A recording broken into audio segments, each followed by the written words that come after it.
হজের কাফেলা হজে যাইতেছে, কুবা থেকে হজে যাইতেছে, মক্কা মুকাররমায় হজে যাবে।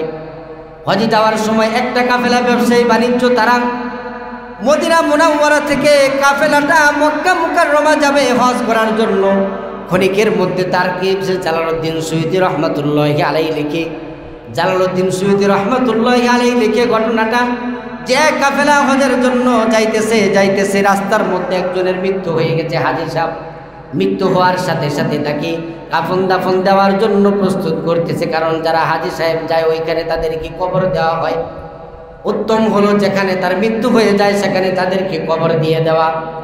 তো কাফেলার অন্য হাজী সাহেবরা যারা আছেন তারা চিন্তা করলেন, আমাদের কাফেলার এই লোকটাকে কাফন দাফন দেওয়ার ব্যবস্থা করো, কিন্তু আমরা তো হজের সফরে আছি, আমাদের মধ্যে কোদাল নাই, আমাদের মধ্যে সাফল নাই, কি দিয়ে আমরা কবর খনন করব, কিভাবে তাকে দাফন করব, কিভাবে তাকে আমরা কবরে নামাবো, কবরে কিভাবে খুঁড়ব।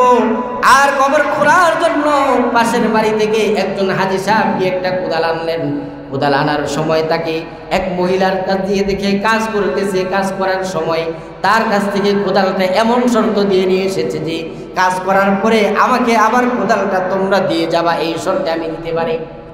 হাজী সাহেবরা বললেন ঠিক আছে, কবর খোঁড়ার কাজ কাফন দাফন শেষ হওয়ার পরে কোদালটা তোমাদেরকে আবার দিয়ে দিব। ঘটনা এখানে আরেকটা ঘটে গেছে, কবর খুঁড়ছে, কবর খোঁড়ার পরে কাফন দাফনও করছে, কিন্তু কবর যখন লাশটা নামানো হয় ওই মাটি দেওয়ার সময় তাই কবরের ভিতরে কোদালটা রাইখা আসছে, মনে নাই উঠাইতে। কাফন দাফন দেওয়া শেষ হয়ে গেছে, হাজী সাহেবরা ডাক দিয়ে বলে একে আরেকটি যে কিরে, কোদালটা তো ওই মহিলার থেকে আনলাম, শর্ত হলো কোদালটা আবার তার কাছে পৌঁছাই দিতে হবে। ঘটনা এখানে আরেকটা ঘটে গেছে, এখন তো কোদাল তো কবরের নিচে আছে, কবরের ভিতরে রাখা আছে। ওই হাজী সাহেবরা চিন্তা করলেন কবরকে আবার খোঁড়া, কারণ মহিলার সাথে আমাদের ওয়াদা দেওয়া আছে, কোদালটা আবার তাকে দেওয়া হবে, মহিলার সাথে আমাদের ওয়াদা দেওয়া আছে। এখন কি করবে, কোদালটা বের করার জন্য কবরটাকে আবার খুঁড়লেন। খোঁড়ার সাথে সাথে দেখি কবরের মধ্যে জাহান্নামের আগুন জ্বালায় দেওয়া হয়েছে, নাউযুবিল্লাহ। তারা চিন্তিত হয়ে গেছে, কিরে আমরা তো হজে যাই, সেও আমাদের হজের কাফেলার সাথে যাইতেছে, কিন্তু সে মৃত্যুবরণ করেছে, তাকে আমরা কবরে নামাইলাম, কবরে নামার সাথে সাথে তার কবরে আগুন জ্বালায় দেওয়া হলো, কবরে আযাব হচ্ছে, কারণটা কি? বিষাক্ত সাপ তাকে দংশন করতেছে, কারণটা কি? ওই কোদালটা নিয়ে তাড়াতাড়ি আবার কবর জুপায়া আবার ওই মহিলার কাছে নিয়ে দিলেন। এই কাফেলাটা যখন হজ শেষ করে আইসা, শেষ করার পরে যখন ওই এলাকায় চলে গেলেন, এলাকায় চলে যাওয়ার পরে ওই যে স্বামী যেটা মারা গেল, যে হাজী সাহেব, তার স্ত্রীকে গিয়ে বলতেছে, কোনো কিছু লুকাইবা না, সত্যি কথাটা বলো, তোমার স্বামী দুনিয়াতে কি এমন কাজ করতো যে তোমার স্বামী সফর অবস্থায় মৃত্যুবরণ করার সাথে সাথে তাকে কাফন করা হয়েছে, কাফন দাফন দেওয়ার সাথে সাথে কবরের মধ্যে নামানোর সাথে সাথে আল্লাহ পাক তার কবরের মধ্যে আযাব জ্বালায় দেওয়া হয়েছে, আগুন জ্বালায় দেওয়া হয়েছে, কারণটা কি? স্ত্রী বেচারা ডাক দিয়ে বলে, জিন্দগিতে কত না করছি, ব্যবসার মাল তুমি হারাম মাল বহন করো না, ব্যবসার মধ্যে 2 নাম্বারই করো না। অন্যের সাথে শেয়ারে ব্যবসা করতো, 2 জন তারা ব্যবসা করতো, আমার স্বামী ছিল একজন, আরেকজন ছিল, তাকে মেরে সব সম্পত্তি একা লুট করে নিয়ে তাকে সে হজের টাকা, ওই যে লুট করার টাকাটা নিয়ে হজে জমা দিয়েছে, হজ করতে গেছে। আমি কত না করছি, ব্যবসার মালের মধ্যে 2 নাম্বারই করো না, 2 নাম্বারই করো না, নিষেধ করছে স্ত্রী, কিন্তু স্বামী বেচারা শুনে নাই। না শোনার কারণে আজকে যে সচক্ষে প্রমাণ যেটা হয়েছে, হজ্জের কাফেলা, হাজী সাহেবরা তারা গেছে, হজের কাফেলার সাথে যখন গেছে, মৃত্যুবরণ করার সাথে সাথে কবরে লাশ নামানোর সাথে সাথে আগুন জ্বালায় দেওয়া হয়েছে। আল্লাহ রাব্বুল আলামিনের অকাট্য বিধানের মধ্য থেকে 5টা বিধান আছে, কালিমা, নামাজ, হজ, যাকাত, রোজা। 3টা বিধান আল্লাহ রাব্বুল আলামিন দিয়েছেন, এটা সবার জন্য, গরিব হোক ধনী হোক পালন করতে পারে। কিন্তু আর 2টা বিধান যারা গরিব, যাদের টাকা পয়সা নাই, সচ্ছলতা নাই, তারা পালন করতে পারে না। ইসলামের 5টা খুঁটির মধ্য থেকে 3টা খুঁটি সহজ, আর 2টা খুঁটি সেটা মালও লাগে আবার জানও লাগে। তিনটা বিধান যেটা সেটা মালের প্রয়োজন হয় না, জানের প্রয়োজন হয়, শরীরের প্রয়োজন হয়, শারীরিক ইবাদত যেটা বলা হয়। আর দুইটা বিধান যেটা শারীরিক ইবাদতও লাগে, আর্থিক ইবাদতও প্রয়োজন হয়। এই দুইটা বিধান থেকে একটা বিধান হলো হজ, আরেকটা বিধান হলো যাকাত। তো আমাদের সামনে যে আমলটা আসতেছে এই আমলটার নাম হলো হজ। জিলহজ মাস, জিলহজ মাসে 10 তারিখে একটা আমল তো আছে কুরবানি, যেটা ওয়াজিব আমল। আরেকটা আমল আছে ফরজ, যেটা ধনীদের জন্য, যারা আর্থিকভাবে সফলতা অর্জন করেছে, আর্থিকভাবে যারা সফল, যাদের টাকা পয়সা ধন সম্পদ আছে, যাদের উপর হজ ফরজ হয়ে গেছে, তাদের জন্য জীবনে একবার হলেও ফরজ ইবাদতটা আদায় করা তার জন্য ফরজ হয়ে যায়। সামর্থ্য আসার পরে তার জন্য জীবনে একবার হলেও ফরজ ইবাদতটা আদায় করাটা তার জন্য ফরজ হয়ে যায়। অন্যান্য বিধান নামাজ, রোজা, কালিমা, ঈমান আনার পরে দুইটা বিধান তার সহজ। যেমন কালিমা, এটা তো আমরা মুসলমান হিসেবে সকল ঈমান গ্রহণ করেছি। মুসলমান হিসেবে কালিমার পরে নামাজ আমরা অনেকেই পড়ি, রোজা আমরা অনেকেই রাখি, কিন্তু হজ আমরা অনেকে পালন করি না, যাকাত আমরা অনেকে পালন করি না। যাদের সামর্থ্য আছে তাদের মধ্য থেকেও অনেকে পালন করি না। জানি না আমার উপর হজ ফরজ হয়েছে, আমার উপর যাকাত ফরজ হয়েছে। আল্লাহ রাব্বুল আলামিন আমাদেরকে বানিয়েছেন, আমাদেরকে পাঠিয়েছেন সর্বপ্রথম মানুষ বানাইয়া হযরত আদম আলাইহিস সালাতু ওয়াস সালামকে যখন দুনিয়াতে পাঠিয়েছেন, দুনিয়াতে পাঠানোর পরে আদম আলাইহিস সালাতু ওয়াস সালাম প্রথমে নির্মাণ করেছে থাকার ঘর নয়, নির্মাণ করেছে ইবাদতের ঘর, যেটা আল্লাহ কোরআনের ভাষায় বলতেছেন, ইন্না আউওয়ালা বাইতিন উদিয়া লিন-নাস লাল্লাযী বিবাক্কাতা মুবারাকান ওয়া হুদাল লিল-আলামিন। কোরআনের ভাষায় যেটাকে বাইতুল্লাহ বলা হয়। বাইতুল মানে ঘর। কার ঘর? বাইতুল্লাহ, আল্লাহর ঘর। পৃথিবীতে সর্বপ্রথম ঘর কোনটা? আল্লাহর ঘর সর্বপ্রথম হয়েছে এই পৃথিবীতে। হযরত আদম আলাইহিস সালাতু ওয়াস সালাম প্রথম মানুষ। এ দুনিয়ার প্রথম মানুষের আগেও এই বাইতুল্লাহকে, এই কাবা শরীফকে তওয়াফ করত ফেরেশতারা। বানাল কাবা আলাল মালাইকা থুম্মা আদম থুম্মা শীস থুম্মা নূহ থুম্মা ইব্রাহিম থুম্মা মুহাম্মদ সাল্লাল্লাহু আলাইহি ওয়াসাল্লাম। প্রথমে কাবা ঘরটা নির্মাণ করেছে ফেরেশতারা, অর্থাৎ একটা চিহ্ন দিয়ে সেখানে তওয়াফ করত ফেরেশতারা। সেই বরাবর উপরে আরেকটা কাবা আছে, উপরে আরেকটা মসজিদ আছে, যেটার নাম হলো মসজিদে বাইতুল মামুর। সেটা কাদের কেবলা? ফেরেশতাদের কেবলা। আসমানের মধ্যে এত বড় আসমান, এই আসমানের মধ্যে শুধু একটা মসজিদই আছে, আর কোনো মসজিদ নাই। যার কারণে অসংখ্য অগণিত ফেরেশতারা, আল্লাহর অগণিত ফেরেশতা যারা একদিন সিজদা দেয়, তারা কিয়ামতের আগ পর্যন্ত আর কোনোদিন সেখানে সিজদা দেওয়ার সুযোগ হবে না। সুবহানাল্লাহ। যে মসজিদ একটা আর ফেরেশতা অগণিত অসংখ্য, যার কারণে এই মসজিদ একটা থাকার কারণে এত অগণিত ফেরেশতার মধ্যে যারা একবার হাজিরা দেয়, তারা দ্বিতীয়বার হাজিরা দেওয়ার সুযোগ সেখানে পায় না।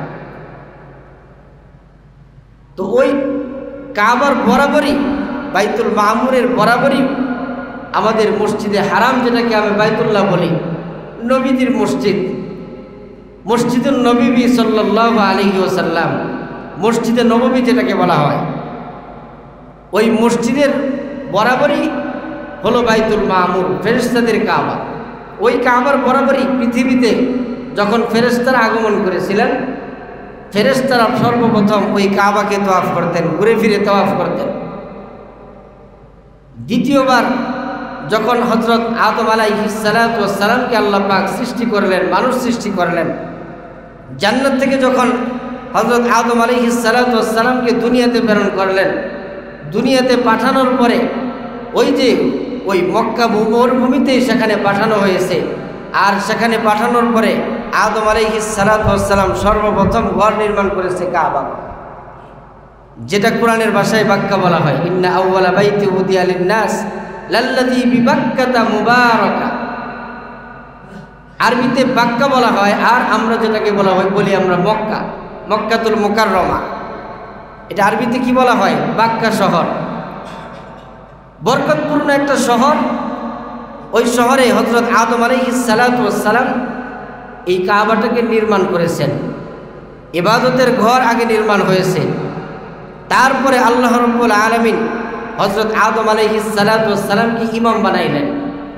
মসজিদ আগে এসেছে, তারপরে ইমাম এসেছে, তারপরে মুসল্লি এসেছে। মনে রাখবেন, আগে মসজিদ হয়েছে, তারপরে ইমাম এসেছে, তারপরে কি এসেছে? মুক্তাদি এসেছে, অর্থাৎ মুসল্লিরা এসেছে। আগে মসজিদ বানাইছেন আল্লাহ পাক, তারপরে হযরত আদম আলাইহিস সালাতু ওয়াস সালামকে ইমাম বানাইছেন, তারপরে উম্মতের হযরত আদম আলাইহিস সালাতু ওয়াস সালামের উম্মতদেরকে সৃষ্টি করার পরে তাদেরকে মুসল্লি হিসেবে প্রেরণ করেছেন। তো হযরত আদম আলাইহিস সালাতু ওয়াস সালাম নির্মাণ করেছেন। আদম আলাইহিস সালাতু ওয়াস সালামের পরে ইমাম পরিবর্তন হয়েছে, মসজিদ পরিবর্তন হয় নাই। ইমাম পরিবর্তন হয়েছে, হযরত শীস আলাইহিস সালাতু ওয়াস সালাম ইমাম ছিলেন।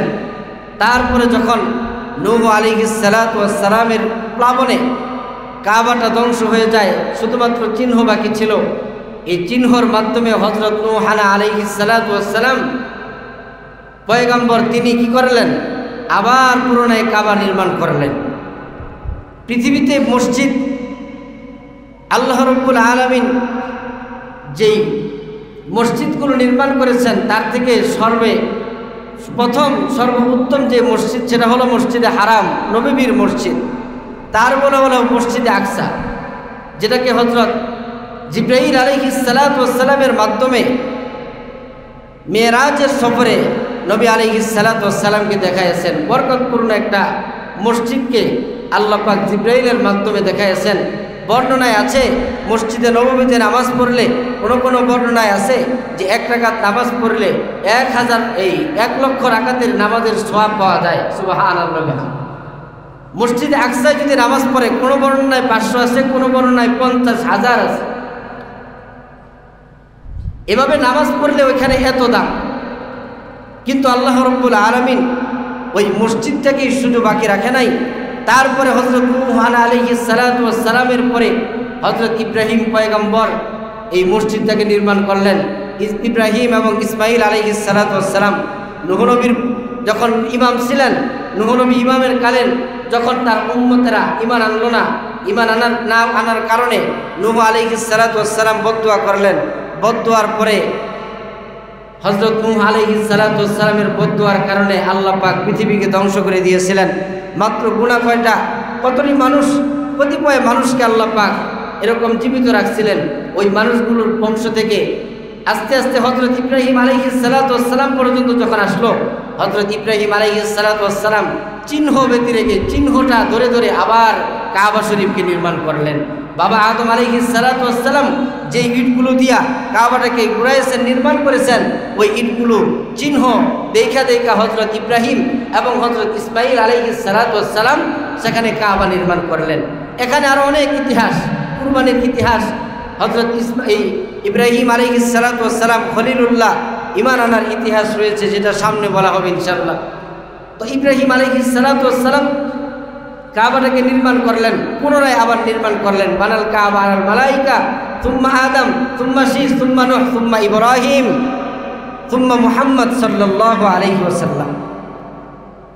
হযরত ইব্রাহিম খলিলুল্লাহ কাবাটাকে নির্মাণ করলে দোয়া করলেন। কাবা নির্মাণ করার পরে দোয়া করলেন, وَإِذْ يَرْفَعُ إِبْرَاهِيمُ الْقَوَاعِدَ مِنَ الْبَيْتِ وَإِسْمَاعِيلُ رَبَّنَا تَقَبَّلْ مِنَّا إِنَّكَ أَنْتَ السَّمِيعُ الْعَلِيمُ رَبَّنَا وَاجْعَلْنَا مُسْلِمَيْنِ لَكَ وَمِنْ ذُرِّيَّتِنَا أُمَّةً مُسْلِمَةً لَكَ وَأَرِنَا مَنَاسِكَنَا وَتُبْ عَلَيْنَا إِنَّكَ أَنْتَ التَّوَّابُ الرَّحِيمُ রব্বানা ওয়াবআথ ফীহিম রাসূলাম মিনহুম ইয়াতলু আলাইহিম আয়াতিকা ওয়া ইউআল্লিমুহুমুল কিতাবা ওয়াল হিকমা ওয়া ইউযাক্কিহিম ইন্নাকা আনতাল আজিজুল হাকীম। সেখানে ইব্রাহিম আলাইহিস সালাতু ওয়াস সালাম কাবাটাকে তওয়াফ করার এই নির্মাণ করার সময় পাথরটাকে হাতে নিয়ে দোয়া শুরু করলেন যে আল্লাহ আমার বংশ থেকে এই মসজিদে নববীর ইমাম বানাও, আমার বংশ থেকে এই মসজিদে নববীর ইমাম হিসেবে শেষ জমানার পয়গম্বর যে আসবে সেটা আমার বংশ থেকেই পাঠাও। আর তার গুণ কি হবে? রব্বানা ওয়াবআথ ফীহিম রাসূলাম মিনহুম ইয়াতলু আলাইহিম আয়াতিকা ওয়া ইউআল্লিমুহুমুল কিতাব ওয়াল হিকমা ওয়া ইউযাক্কিহিম। চারটা গুণের অধিকারী হবে। এক তো হবে রাসূল, দ্বিতীয় হলো তাকে আয়াত দেওয়া হবে, নিদর্শন দেওয়া হবে, তাকে হিকমত দেওয়া হবে, আবার তাকে আত্মশুদ্ধির কাজে তাকে পাঠানো হবে। চারটা গুণের অধিকারী দিয়া শেষ পয়গম্বরকে আমার বংশ থেকে তাকে প্রেরণ করা।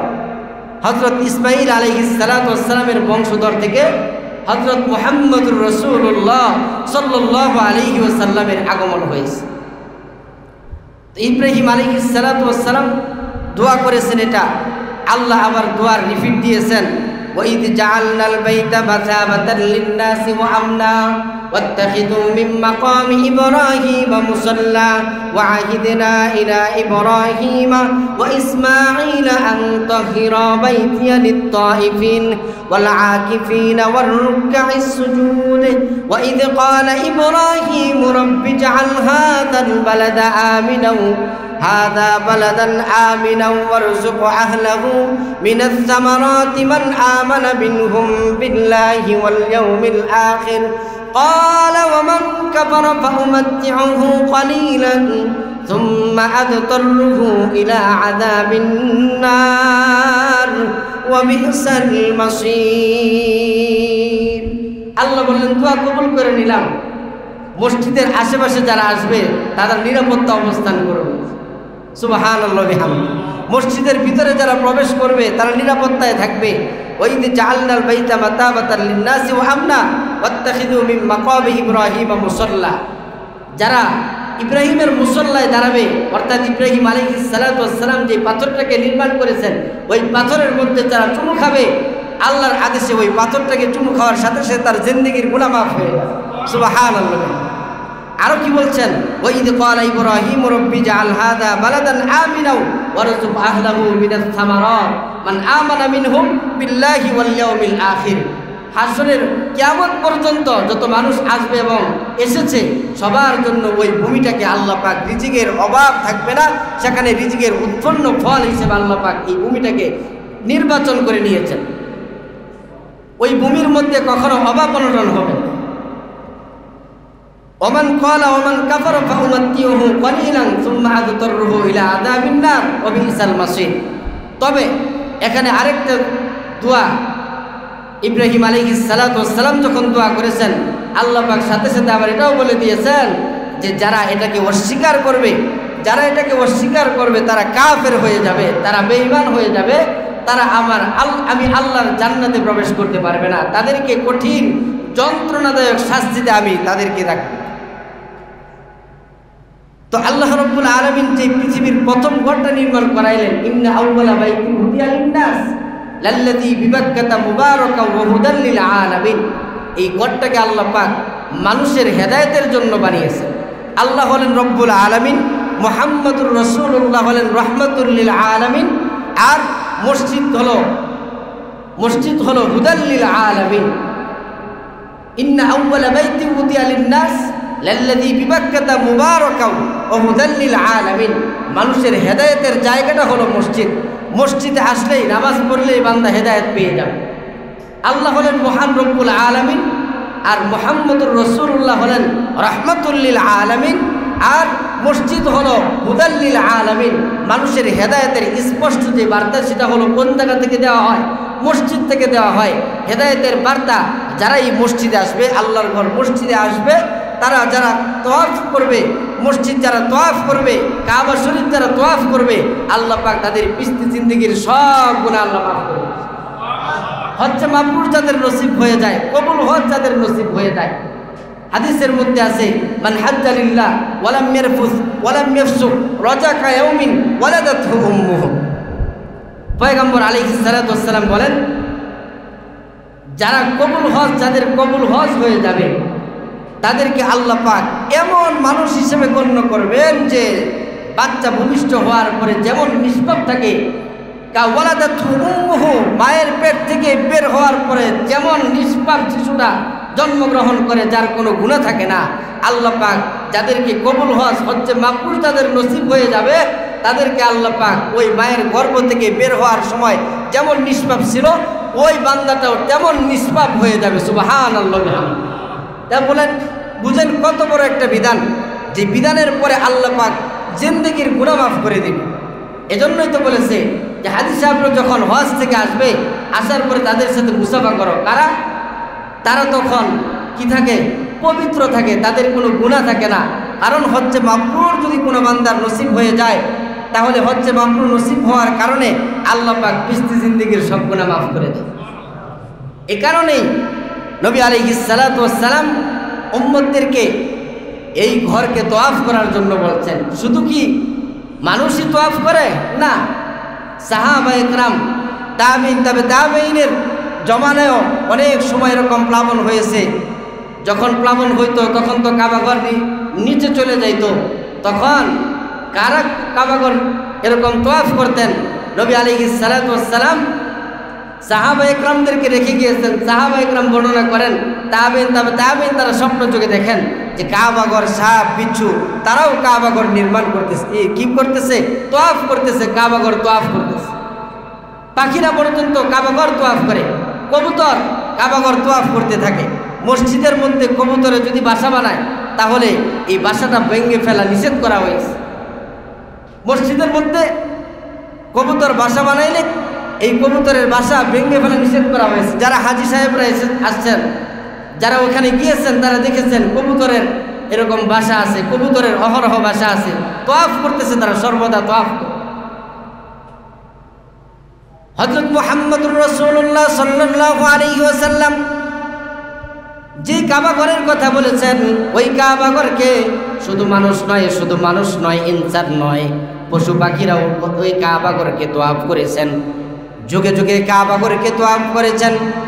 পিপিলিকাও কাবাঘর তওয়াফ করেছেন, পাখিরাও কাবাঘর তওয়াফ করেছেন। আবার কাবাঘরের শত্রু যদি কেউ লাগে, শুধু মানুষ নয়, আল্লাহ পাক বিভিন্ন পাখি দ্বারা, বিভিন্ন জন্তু দ্বারা, বিভিন্ন বস্তু দ্বারা এটাকে দংশন করে দিয়েছেন, তাদেরকে প্রতিহত করেছেন। ওই শত্রুর মোকাবেলায় হস্তি বাহিনী দিয়ে প্রতিহত করেছেন। এই ঘরকে হেফাজত করেছেন, কারণ এটা হলো আল্লাহর ঘর। আব্দুল মুত্তালিবকে আইসা যখন বলা হয়েছে, আব্দুল মুত্তালিব, হাতিওয়ালা বাহিনী তো এসেছে, হাতিওয়ালা বাহিনী তো যখন এসেছে তোমার কাবাকে তোমার কাবা যে আছে ওই কাবাকে ধ্বংস করে দিবে। আব্দুল মুত্তালিব কি বলেছে? না, এটা আমার কাবার ঘর নয়, এটা আমার মসজিদ নয়, আমি হলাম মসজিদের মুতাওয়াল্লি, কিন্তু আমি মসজিদের মালিক নয়। এই মসজিদের মালিক হলো স্বয়ং আল্লাহ। আল্লাহ যদি হেফাজত না করেন, হস্তি বাহিনী কেন, আরো ছোট বস্তু, আরো বড় বস্তু আসলেও আমি কিছু করতে পারবো না। আল্লাহ পাক ছোট ছোট পাখি দ্বারা, আল্লাহ পাক ছোট ছোট কঙ্কর দ্বারা ওই বড় বড় প্রাণীকে ধ্বংস করে দিয়েছে। এর দ্বারা বোঝা যায় যে মানুষ শুধু এর পক্ষে নয়, পশু পাখিরাও তাকে মহব্বত করে। সুবহানাল্লাহ। এজন্য পৃথিবীর মানুষ যদি মসজিদমুখী না হয় তাহলে তার অনেক বিপদ। কেমন বিপদ? নবী আলাইহিস সালাতু ওয়াস সালাম পয়গম্বরের স্ত্রী হযরত খাদিজাতুল কুবরা রাদিয়াল্লাহু আনহা মৃত্যুর সময়, হযরত খাদিজা রাদিয়াল্লাহু আনহা যখন মৃত্যুবরণ করেন, আল্লাহর নবীকে ডাক দিয়ে বলো, গো নবীজি, আমি যখন মৃত্যুবরণ করি আমাকে মৃত্যুর পরে আপনার একটা জামা দিয়ে আমার কাফন দাফন করবেন। দাফনের সময় যখন আমাকে লাশটা কবরে রাখবেন, কবরে রাখার সময় আমার চেহারাটা কাবার দিকে ঘুরাইয়া দিবেন, যেন অন্য দিকে ঘুরে না ঘুরে যায়। আমার চেহারাটা কাবার দিকে ঘুরাইয়া দিবেন, কারণ আমার চেহারাটা যদি কাবার দিকে না ঘুরে, আমার চেহারাটা যদি অন্য দিকে থাকে, তাহলে আল্লাহ পাক আমার উপর অসন্তুষ্ট হয়ে যাবে, আমি বেঈমান হয়ে যাব, আমাকে আমার কবরের আযাব শুরু হয়ে যাবে। খাদিজাতুল কুবরা রাদিয়াল্লাহু আনহা মুহাম্মদুর রাসূলুল্লাহ সাল্লাল্লাহু আলাইহি ওয়াসাল্লামের জীবদ্দশায় প্রথম স্ত্রী ছিলেন হযরত খাদিজাতুল কুবরা। আর নবী আলাইহিস সালাতু ওয়াস সালামের জীবদ্দশায় হযরত খাদিজাতুল কুবরা যখন তার বিবাহে বন্ধন হয়েছে, তার জীবদ্দশায় নবীজি অন্য কোনো বিবাহ করে নাই। হযরত খাদিজাতুল কুবরা যখন মৃত্যুবরণ করবেন, মৃত্যুর পূর্বে সাকারাত শুরু হয়ে গেছে, আর নবীজিকে ডাক দিয়ে বলে, ও আল্লাহর নবী, আমি মনে হয় সাকারাত শুরু হয়ে গেছে, আমাকে আপনার শরীরের একটা জামা দিয়ে আমাকে কাফন দিবেন, আমার কবরের সওয়াল জবাব আপনি দিয়ে দিবেন, আমাকে কবরে রাখার সময় ডান দিকে চেহারাটা ঘুরাই দিবেন, কাবার দিকে চেহারাটা ঘুরাই দিবেন। আল্লাহর নবী ডাক দিয়ে বলে, তোমার আপনার দুইটা ওসিয়ত আমি পুরা করতে পারবো, একটা আমি পুরা করতে পারবো না। কারণ কবরের ভিতর যাকে রাখা হয় তার হুকুম আহকাম তাকে দেখা যায় না, তার প্রশ্নের জবাব দেওয়া যায় না। ও খাদিজা, চিন্তা নাই, টেনশন নাই, আমার আরো দুইজন বিবি আছে যারা আমার আগে তারা জান্নাতে চলে গেছে, তারা আহলান সাহলান দিয়া তোমাকে আহলান সাহলান দিয়া তোমাকে আগমন করবে, তোমার কাছে সান্ত্বনা দেওয়ার জন্য আসবে, তোমার সাথে মেহমান হয়ে আসবে। নবী আলাইহিস সালাতু ওয়াস সালাম খাদিজাকে সান্ত্বনা দেয় আর বলতেছে, ও খাদিজা, কোনো টেনশন নাই, কবরের জগতে কোনো টেনশন নাই, যাও কবরের জগতে কোনো টেনশন নাই।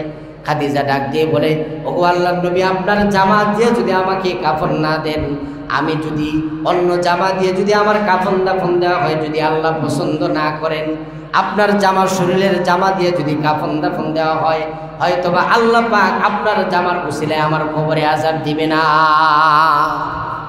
আমরা তো জামা গ্রহণ করি, ইহুদি খ্রিস্টান নাসারাদের কৃষ্টি কালচার আমরা বাস্তবায়ন করার চেষ্টা করি, সন্তানদেরকে ওই দিকে ফেরানোর চেষ্টা করি। কিন্তু হযরত খাদিজাতুল কুবরা কি বলতেছেন, আপনার গায়ের জামাটা দিয়ে আমাকে কাফন দাফন দিবেন, যেন ফেরেশতারা আইসা দেখে যে আপনার জামা আমার শরীরের কাছে লাগে, যে আপনার জামার মধ্যে কবরের আগুন ধরাইতে তাদের কষ্ট লাগবে, আল্লাহ পাক আপনার জামার মধ্যে কবরের আগুন, দুজকের আগুন জ্বালাইবেন। এই কারণে হযরত খাদিজাতুল কুবরা ওসিয়ত করতেছেন। হযরত খাদিজাতুল কুবরা দ্বিতীয় যে ওসিয়ত, আমাকে কাবার দিকে ঘুরাইয়া দিবেন, ডান দিকে ঘুরাইয়া আমাকে শোয়াইবেন। আমরাও তো ডান দিকে ঘুরাইয়া দেই। জিন্দিগিতে এক ওয়াক্ত নামাজও আমরা পড়ি না, জিন্দিগিতে এক ওয়াক্ত নামাজের দাঁড়াদাঁড়িও নাই, মসজিদের দিকে আসি না জিন্দিগিতেও, কিন্তু মরার পরে ঠিকই মিনহা খলাকনাকুম ওয়া ফিহা নুঈদুকুম ওয়া মিনহা নুখরিজুকুম তারাতান উখরা বলে দেওয়া হয়। আবার বিসমিল্লাহি ওয়া আলা মিল্লাতি রাসূলিল্লাহ বলেও দেওয়া হয়। কিন্তু আমি বিসমিল্লাহর নাম দাঁড়াদাঁড়িও ছিলাম না দুনিয়াতে এক ওয়াক্ত নামাজের দাঁড়াদাঁড়িও ছিলাম না। মরার পরে আমাকে ডান দিকে ঘুরাইয়া দিলে কি হবে? ডান দিকে ঘুরাইয়া দিলে কি হবে? ফেরেশতারা আইসা তো বলবে, কি রে, জিন্দেগিতে এক ওয়াক্ত নামাজও তো ফরজ নাই, কাবার দিকে তো ফরজ নাই, আজকে কেন চেহারা কাবার দিকে? না, চেহারা কাবার দিকে থাকবে না, গাটটা মস্কাইয়া অন্যদিকে ঘুরাইয়া কবরের মধ্যে আযাব শুরু হয়ে যাবে, কবরের মধ্যে আযাব শুরু করে দিবে। এই কারণে খাদিজাতুল কুবরা ডরাইতেছে। ঘটনা এখানে হযরত খাদিজাতুল কুবরা রাদিয়াল্লাহু আনহাকে কবরে রাখা হয়েছে, ডান দিকে ঘোরানো হয়েছে, কাবার দিকে ঘোরানো হয়েছে। আল্লাহ পাক এখানে কারিশমা দেখাই দিয়েছেন। নবী আলাইহিস সালাতু ওয়াস সালাম তাকায় দেখে খাদিজার চেহারা উপরের দিকে ঘুরে যায়, বরাবর এসে যায়, ডান দিকে থাকে না, কাবার দিকে থাকে না, বরাবর এসে যায়। হযরত খাদিজাতুল কুবরা চেহারাটা বিধানটা পালন করব, এর মধ্যে আবার অনেক ত্রুটি আছে। কিন্তু ত্রুটিটা হলো, আমরা যে হজ পালন করি, অনেক মানুষ আছে এখানে যারা অনেকবার উমরা করেছে, যারা অনেকবার হজ করেছে, কিন্তু আল্লাহ জানেন তাদের কোনো হজই হয়তো বা কবুল হয় নাই। কিসের কারণে কবুল হয় নাই? তাদের যে মূল যেই হজের যে ইয়াটা আছে, টাকাটা আছে, যেটা জমা দিল, যেটা কি বলে, হজের জন্য যেটা জমা দেওয়া হইল, ওই টাকাটার মধ্যে ভেজাল আছে, হারাম মাল আছে, অথবা হারাম ব্যবসা থেকে সেটা এখানে এই বিনিয়োগ করেছে, হজের জন্য সেটাকে আলাদা করেছে, অথবা হারাম সুদের টাকা, ঘুষের টাকা হোক, যে কোনো হারাম টাকার মাধ্যমে সেটাকে অর্জন করেছে। এর আরেকটা দুইটা উপমা আমি দিব আপনাদেরকে, যে দুইটা বিধানের কারণে হাজী সাহেব হজে যায় নাই তখনো, কিন্তু হজে যাইতেছে, রাস্তার পথে মারা গেছে, কিন্তু তার কবরে আযাব শুরু হয়ে গেছে। এখনো হজ করে নাই, কিন্তু হজে যাইতেছে। হজে যখন যাবে, হযরত বুজুর্গ এক বলেন যে হজে যাইতেছে, হজের কাফেলা হজে যাইতেছে, কুবা থেকে হজে যাইতেছে, মক্কা মুকাররমায় হজে যাবে। হজে যাওয়ার সময় একটা কাফেলা ব্যবসায়ী বাণিজ্য তারা মদিনা মুনাওয়ারা থেকে কাফেলাটা মক্কা মুকাররমা যাবে হজ করার জন্য। ক্ষণিকের মধ্যে তারকিব জালালউদ্দিন সুয়ুতী রহমাতুল্লাহি আলাইহি লিখে, জালালউদ্দিন সুয়ুতী রহমাতুল্লাহি আলাইহি লিখে ঘটনাটা যে কাফেলা হজের জন্য যাইতেছে রাস্তার মধ্যে একজনের মৃত্যু হয়ে গেছে। হাজী সাহেব মৃত্যু হওয়ার সাথে সাথে তাকে কাফন দাফন দেওয়ার জন্য প্রস্তুত করতেছে, কারণ যারা হাজী সাহেব যায় ওইখানে তাদেরকে কবর দেওয়া হয়। উত্তম হলো যেখানে তার মৃত্যু হয়ে যায় সেখানে তাদেরকে কবর দিয়ে দেওয়া।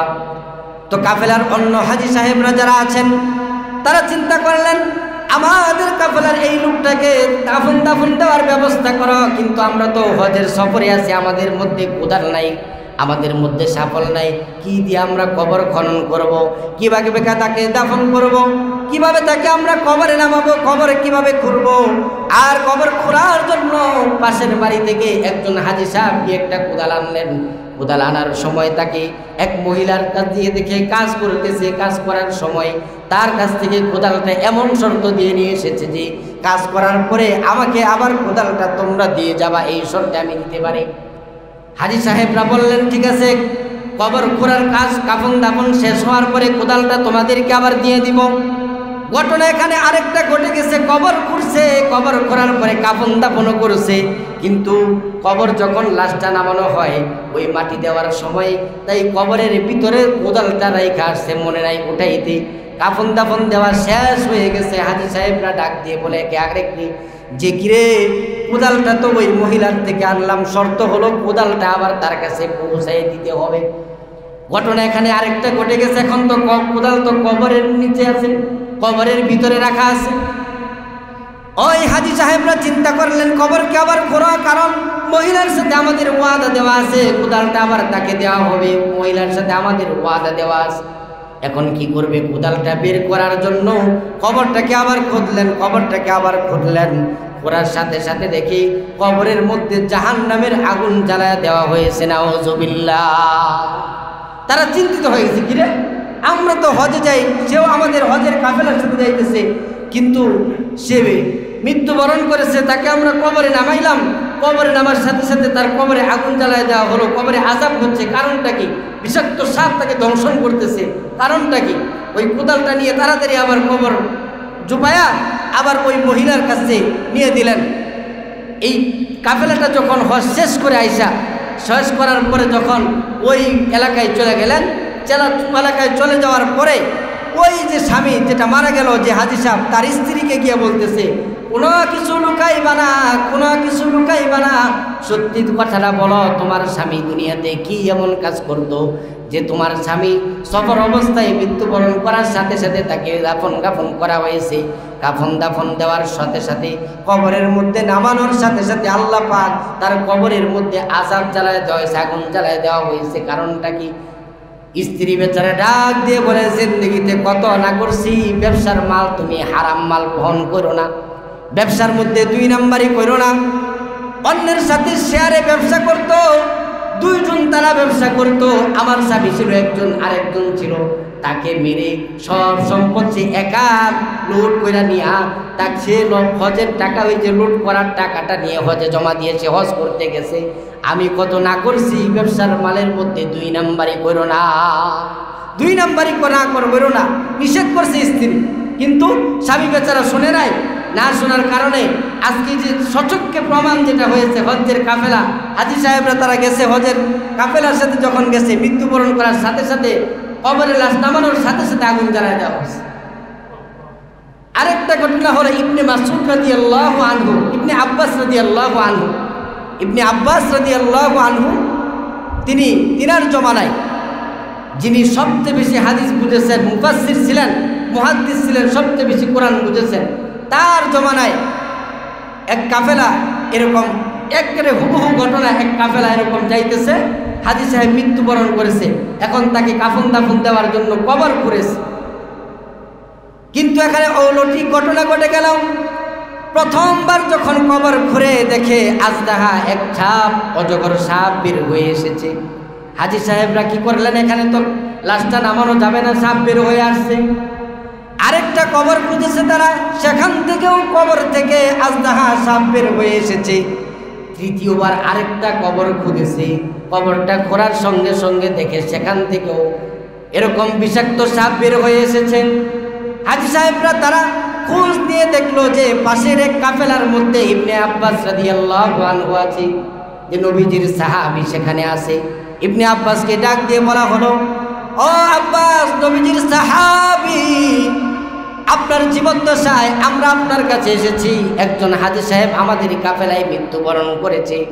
এই হাজী সাহেবরা মৃত্যুবরণ করার সাথে সাথে আমরা কাফেলার সকলে মিলে তাকে কাফন দাফন দেওয়ার জন্য চেষ্টা করতেছি, কবর করতেছি। যেখানে কবর করি সেখান থেকে দেখি আজদাহা একটা সাপ বের হয়ে আসে। কারণটা ইবনে আব্বাস ডাক দিয়ে বলে, ও হাজী সাহেবান, ভালো করে শুনিয়া লও, ভালো করে শুনিয়া লও। 3টা কেন 4টা কেন, হাজার হাজার কবর করতে পারবা, এর কবরে কবরে মধ্যে সাপ থাকবে, কোনো কবর থেকে সাপকে ফিরাইতে পারবা না, কোনো কবর থেকে এই সাপকে ফিরাইতে পারবা। গত কাফেলার যখন হজ শেষ করে আইসা এই তার পরিবারস্থ লোকদেরকে জিজ্ঞাসা করলো, এই পরিবারস্থ লোকদেরকে জিজ্ঞাসা করার পরে সেও একই কথা বলল যে আমার স্বামী তো ব্যবসা বাণিজ্য করতো, আমার স্বামী তো এরকম ব্যবসা বাণিজ্যর কাজের মধ্যে হারাম টাকা, সুদের টাকা, ঘুষের টাকা, হারাম দিয়ে টাকা, এই টাকা হজের জন্য বিনিয়োগ করেছে, এই টাকা হজের জন্য বিনিয়োগ করে হজে গেছে। আর হয়তোবা এই কারণে আল্লাহ পাক তার কবরের মধ্যে শুধু সাহাবা এনে দেয়, শুধু সাহাবা এনে দেয়, শুধু সাহাবা। মুহাদ্দিসিন হযরত ইবনে আব্বাস রাদিয়াল্লাহু আনহু হাজী সাহেবদেরকে ডাক দিয়ে বলেন, তোমরা যে কোনো এক কবরে তাকে দাফন করে দাও, তার কবরে সাপ যাবে, এটা তোমরা ফিরাইতে পারবে না।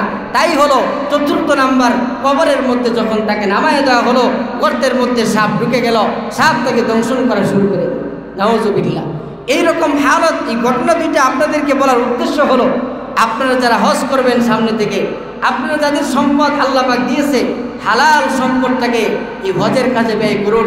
এত বড় একটা ইবাদত, এত কষ্ট করে, এত মুজাহিদা করে যাচ্ছেন, 4 লক্ষ 6 লক্ষ টাকা খরচ করে, 7 লক্ষ টাকা খরচ করে সেখানে যাচ্ছেন, এত বড় ইবাদত আপনি করতেছেন, কিন্তু একটু ভুলের কারণে আপনার সব শেষ হয়ে যায়, একটু ভুলের কারণে আপনার সব শেষ হয়ে যায়। নিজের জানের সময়ও নষ্ট হয়, আপনার টাকাও নষ্ট হয়। এই যে আপনি খরচ করতেছেন, এটা শুধু টাকা খরচ করা হয় আর শুধু ঘোরাগাড়ি হয়। এই ইবাদতটা আল্লাহ পাক আপনার ইবাদতটা আপনার নেয় না। তাহলে এই রকম ইবাদত যদি আপনি করেন, তাহলে আপনার হালাল উপার্জন দ্বারা, হালাল উপার্জন পয়সা দ্বারা এই হজের যে মহান হুকুম আছে, এই মহান হুকুমটা আপনার হজের টাকাটা হালাল পয়সার দ্বারা করুন, তাহলে আল্লাহ পাকও খুশি থাকবেন। এই হালাল টাকা দা করার কারণে আল্লাহ পাক এই যে মান হাজ্জা লিল্লাহি ওয়া লাম ইয়ারফুত ওয়া লাম ইয়াফসুক রাজাকা ইয়াউমিন ওয়ালাদাতহু উম্মুহু, শোনা এসেছে যে হজ করার সাথে সাথে, হজ্জে মাবরুর করার সাথে সাথে আল্লাহ পাক তার পিছনের সব গুনাহ মাফ করে দিবে। সুবহানাল্লাহ। এটা কখন হবে? যখন আপনি পরিপূর্ণভাবে হজ পালন করবেন, যখন আপনি পরিপূর্ণভাবে হজের বিধান পালন করবেন, সব বিধানগুলো একে একে সুন্দরভাবে পালন করবেন, তখনই আল্লাহ পাক আপনার হজটাকে হজ্জে মাবরুর হিসেবে কবুল করবেন। আল্লাহ রাব্বুল আলামিন আমাদেরকে, যারা আমরা হাজী সাহেবরা গিয়েছি, তাদেরকে আল্লাহ পাক বারবার যাওয়ার তৌফিক দান করুন। সকলে বলেন আমিন। আর যারা আমরা যাইতে পারি নাই, আমাদেরকেও আল্লাহ পাক ওই কাবা চত্বরে গিয়ে তওয়াফ করার তৌফিক জিন্দেগিতে একবার হলেও করার তৌফিক দান করুন। ওয়া আখিরু দাওয়ানা আলহামদুলিল্লাহি রাব্বিল আলামিন।